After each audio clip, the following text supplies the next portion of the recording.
Hello, my name is Orlando Gutierrez, and I am the director of the Division of Nephrology here at the University of Alabama at Birmingham.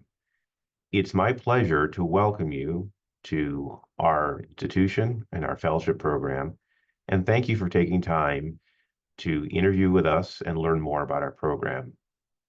It's really an exciting time to train at the University of Alabama at Birmingham. We have a talented faculty, great community, and all the support that you will need to have a very productive and very successful fellowship program, depending upon which track that you do. I'm going to take the next 30 minutes or so to present a slideshow that will describe some of our program. And I hope that I'll convince you at the end of that slideshow that this is the place that you want to do your training. I'll start sharing my screen at this time.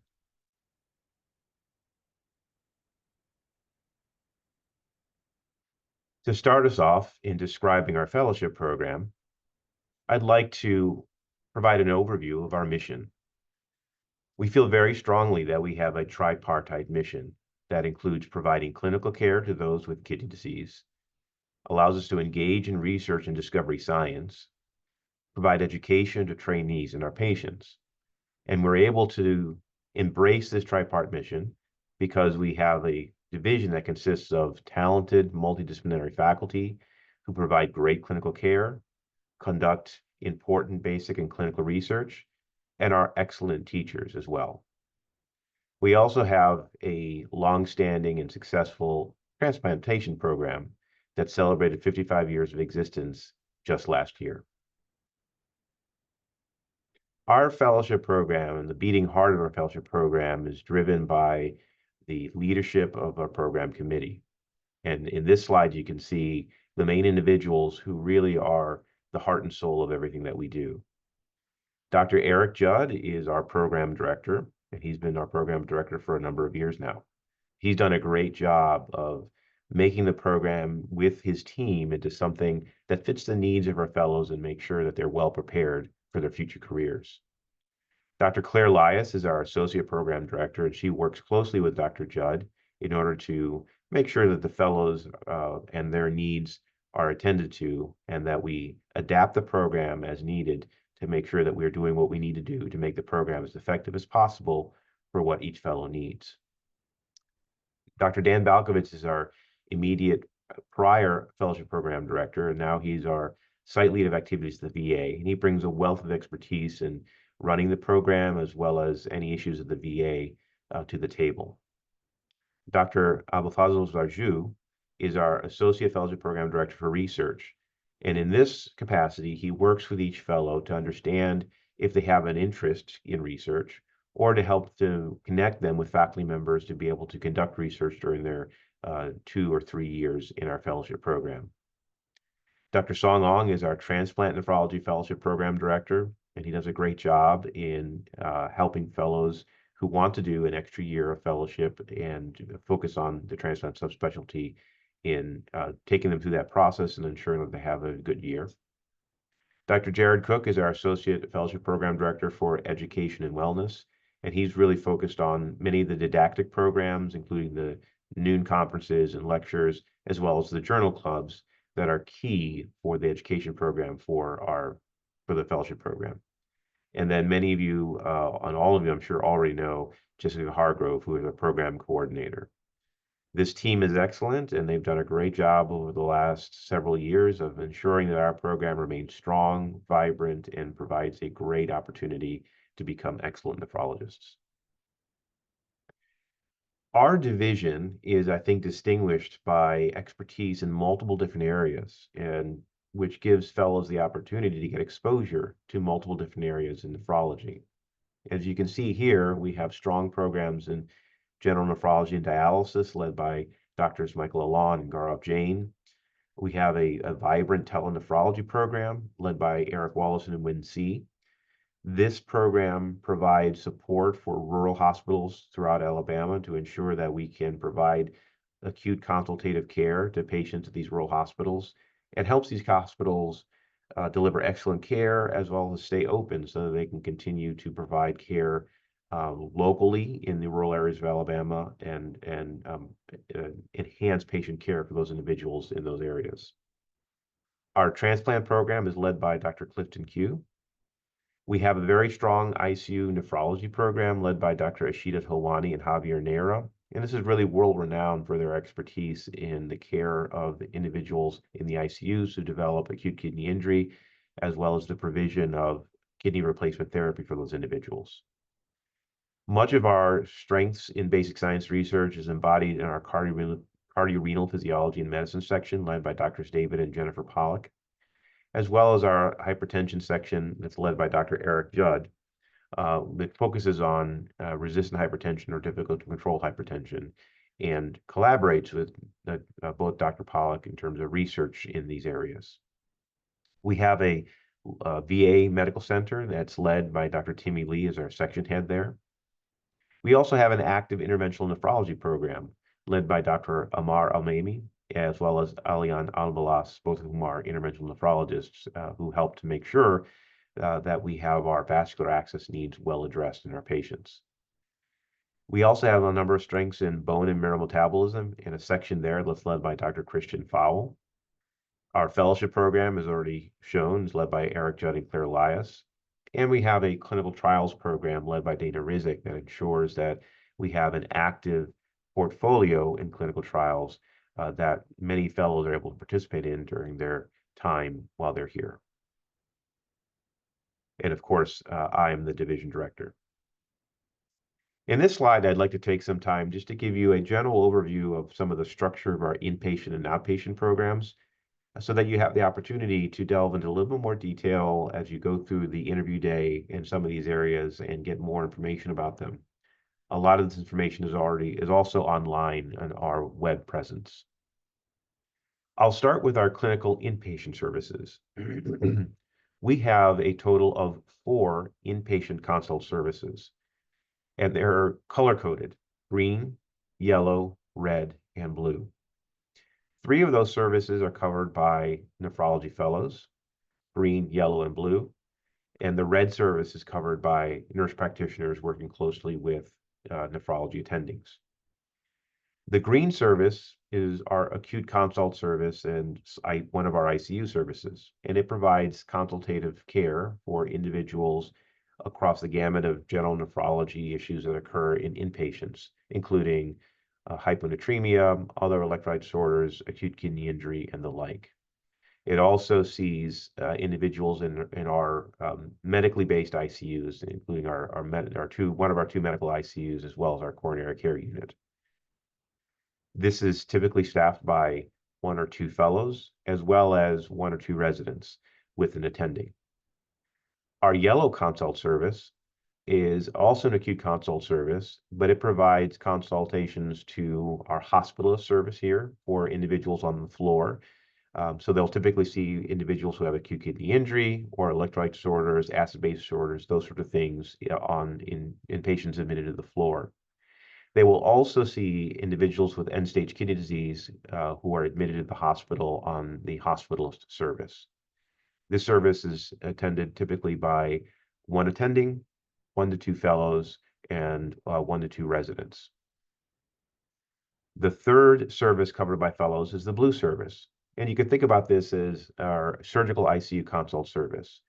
This service provides consultative care to individuals in our surgical ICU, our cardiovascular ICU, which we have 2 of them, our neurovascular ICU, as well as our trauma ICU.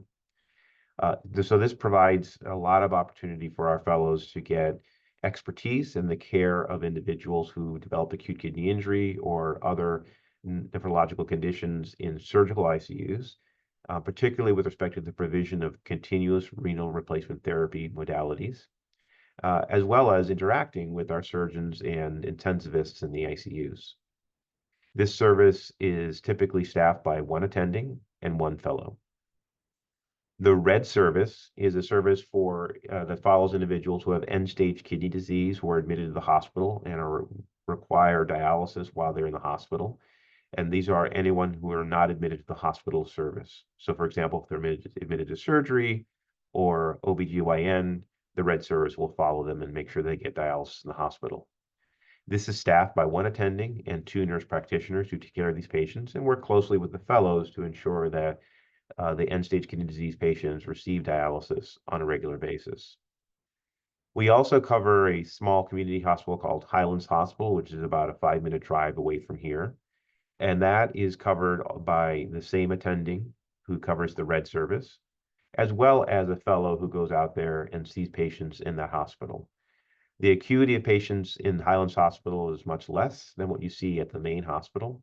So you see a lot of acute kidney injury there. You see some end-stage kidney disease, and sometimes some transplant patients out there. But it's generally a lower acuity hospital, lower volumes, and gives our fellows who go out there a great sense of what it's like to practice in a community hospital setting.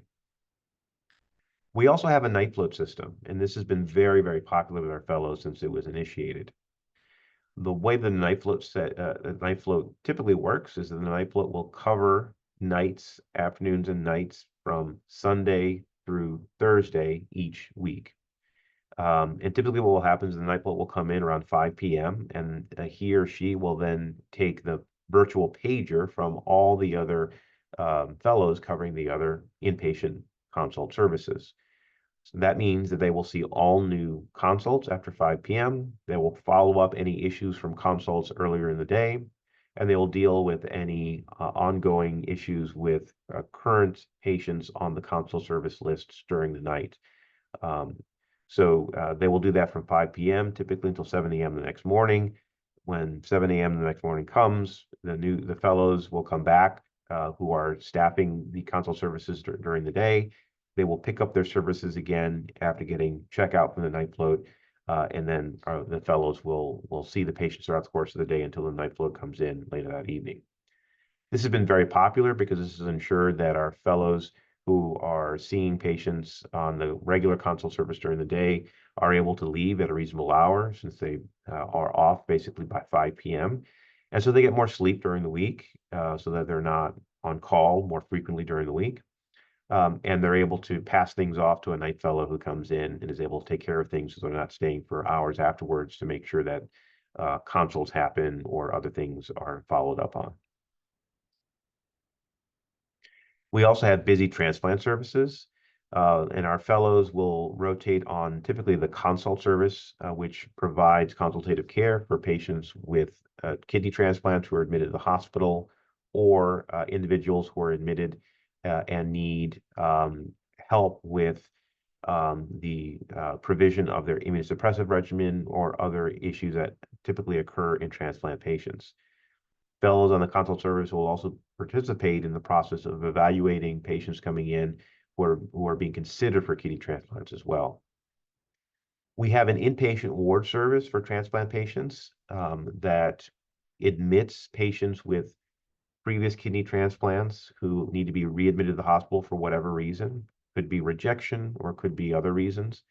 And that's not covered by fellows. That is a nurse practitioner run service. But if a fellow has an interest in getting more exposure to the care of transplant patients who are readmitted to the hospital on the ward service, they're certainly free to request that as an elective. And as we will see, we're happy to accommodate that request as possible. We also have a busy VA. In our VA, we have a consult service that provides acute consultative care for patients in the VA, both in the ICUs and on the floor, as well as a transplant program. We're one of the few VAs in the country that has a active independent transplant program. And so fellows will be asked to help take care of patients transplanted at the VA, much like they're asked to help in the inpatient service at the main hospital. We also have a robust outpatient program. Our program really revolves around the Kirkland Clinic Nephrology Clinic. The Kirkland Clinic is our freestanding ambulatory care center, and that's where most of our nephrology attendings have their outpatient clinic. And fellows will be assigned to a attending to see patients in their continuity care clinics over their 2 years. We have a very busy outpatient dialysis program. We cover 12 and soon to be 13 hemodialysis units, or as well as home dialysis units in the Birmingham area. And we cover around 600 dialysis patients in total. This provides our fellows many opportunities to learn the ins and outs of taking care of hemodialysis patients in the outpatient setting, as well as home dialysis patients. Indeed, about 25% of our dialysis population receive home dialysis, whether it's peritoneal dialysis or home hemodialysis, which provides our fellows excellent opportunity to learn how to take care of patients using home modalities, and be very confident when they get out of fellowship that they're able to do so, whether they stay in the academic center or whether they go into private practice. We also have a Cooper Green Clinic.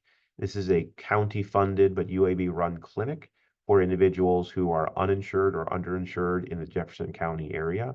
And this provides our fellow an opportunity to take care of some of the most vulnerable populations and ensure that they receive excellent nephrology care. We have a variety of specialty clinics as well, including a dedicated HIV clinic, a dedicated polycystic kidney disease clinic, a dedicated rare genetic disease clinic, a dedicated hypertension clinic, and a dedicated glomerulonephritis clinic.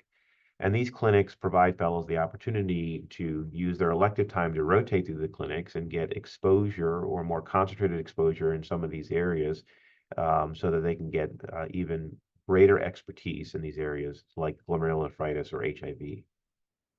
Our transplant program also has a number of outpatient clinics that the fellows will rotate through on a regular basis during the course of their fellowship. This includes a morning follow-up clinic, which occurs 5 days per week, and this follows up individuals who were discharged from the hospital either with fresh kidney transplants or just following up other kidney transplants within the first year of transplant. And then an afternoon evaluation clinic in which fellows will work with attendings in terms of evaluating donors or recipients of potential kidney transplants and their adequacy for being either a donor or recipient. So you can see we have very strong inpatient and outpatient programs which provide our fellows a rich opportunity to get exposure to every type of nephrology care and consultative care that one can expect to see either in the academic or private practice setting, and really allows our fellows to be well trained as they go out into the future. In addition, the VA has dialysis and outpatient clinics that our fellows will contribute in terms of their exposure to outpatient care. We also have elective rotations, and these elective rotations are typically in the second year of your fellowship program, and allows you to design the fellowship program in such a way that you can focus in certain areas that you may want to get more exposure in. This is just a few examples of elective rotations that one can do, and you can see that they go all the way from plasmapheresis to interventional radiology or nephrology, specialty clinical rotations, research or medical education. But our overall desire here is to give each fellow the opportunity to design their fellowship program in such a way that if they really want, for example, a career in glomerulonephritis, that they can spend a little bit more time in that area, or if they want to get particularly good at taking care of home dialysis patients, that they have that opportunity, or if they want to do research, that we give them elective time to do so. We really want to work with each fellow to make the fellowship program something that is well tailored to their interests and needs. I also want to mention that we have additional training programs. I've alluded to it already, but we have a transplant fellowship program, which is a 1-year program in which we take fellows who have completed 2 years of an ACGME accredited program, and we train them for a year so that they can then go and practice transplant nephrology and be accredited to practice transplant nephrology. We also have a 1-year interventional nephrology program in which we will take fellows who want to spend 1 year with us to get trained in interventional nephrology, and that's been a successful program for us over the years. And we also have the opportunity for a critical care nephrology program. And this is something that we do in conjunction with or in collaboration with our critical care pulmonary program, in which we take fellows who have completed 2 years in nephrology fellowship, and then they can go into a 1-year critical care fellowship. So at the end of that 1 year, they can sit both for the nephrology boards as well as the critical care boards. This is a great opportunity for fellows who have a particular interest in critical care and want to get some dedicated time for being critical care physicians, and really combine that with their nephrology expertise and bring that out into practice. And we have a number of fellows over the years who have gone down that track and have gone on to be very successful critical care nephrologists. I also wanted to mention that we have a number of didactic conferences that play a key role in ensuring that our fellows get the knowledge base that they need to be well prepared for the boards as well as for clinical practice. In the summertime, we have our nuts and bolts conferences in which we provide fellows the core curriculum that they're going to need to be well-functioning nephrologists and be able to be good consultants for our other services in the hospital setting. In September or April, we have our signature nephrology research training conference. And this is a conference in which we invite both internal and external speakers to come in and present either on latest developments in research, latest developments in clinical practice, or other related topics. And it's a great opportunity for fellows to see and meet with some leaders in research from across the country, sometimes from outside the country or locally, and be able to interact with them and speak with them about future opportunities, either in clinical care or research. On Tuesdays, we have our kidney biopsy conference, which is a great conference in which our fellows and attendings will meet with our dedicated kidney biopsy pathologists kidney biopsy pathologists who then will review the most interesting biopsies from the previous weeks and then talk about what they see. The fellows can learn how to interpret kidney biopsies. And then ultimately, they'll learn from the discussion about how that patient was managed by the attending physician, really enriching their understanding of kidney biopsies and kidney pathology. On Wednesday afternoons, we have a board review conference, which is a 1-hour period of time in which the fellows will be taken through typical board questions and will be able to review specific topics that we'll see on the boards. And this has been a really popular program that our fellows have told us year after year really puts them in a great position to be prepared to take the boards when at the end of their 2 years of fellowship. We have other key clinical topics that we'll review in Thursdays and Fridays, including topics in nephrology, our fellows research presentation in our journal clubs. And this is a great opportunity for our fellows to do some research in depth in certain topics and then be able to present to other attendings and fellows. And then I want to mention 2 signature conferences that we have here. One is our Continuous Renal Replacement Therapy Academy, which is a 3-day conference that's held once a year, in which we bring in leaders from across the country and experts in critical care nephrology and CRRT to do some in-depth lectures and hands-on presentations with respect to CRRT and other critical care topics. And this has been very popular for our fellows so they can get an intensive crash course in terms of CRRT and ensure that they have a good fund of knowledge that they can then apply in clinical practice. Similarly, our Home Dialysis Academy, which has been going on for a number of years now, is a 3-day conference. It's been going on for a number of years. We have people both internal here to UAB, but also external who send fellows as well, sometimes a few faculty to get this training. It's a great opportunity to go in depth with didactic lectures and some hands-on training on how to take care of patients in the peritoneal dialysis setting or in home hemodialysis, and get in-depth information about this so that you can take that out into clinical practice or during fellowship and apply that during clinical care. Finally, we have great excellence in research, and UAB is really a powerhouse in research. As you can see that we're commonly within the top 20 of NIH funding among public universities. And in our own division, we are between $15 and $20 million a year in funding for our research on a year-to-year basis, placing us within the top 10 of public universities for funding in nephrology. There are a number of resources for our fellows interested in research. That includes protected time to conduct basic or clinical research, the ability to join and learn from established investigators in all aspects of kidney disease. We are very we're very supportive of our fellows presenting their work at relevant national and international conferences. And we really want our fellows to write abstracts and go and present those either in posters or oral presentations at these conferences. And we provide support to go to those conferences, including ASN Kidney Week and NCAF Spring Clinical Meeting, as well as other conferences, so that our fellows can get experience in doing research or presenting a case, doing a case study, and then presenting that work at those conferences. We also have some key assets and resources of research.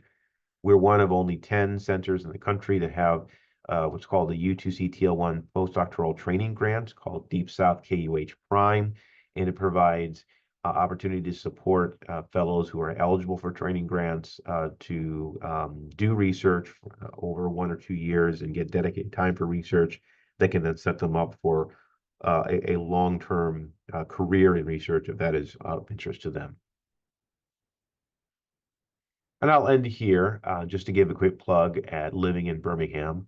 Birmingham is a great place to live. There are a number of attractions, including a symphony orchestra, minor league baseball, a very good zoo, golfing, science center for kids, a lot of outdoor activities, and close excursions, only about 4 hours from the beach, 2 hours from Atlanta, able to get to a lot of major cities and a lot of attractions in a short period of time.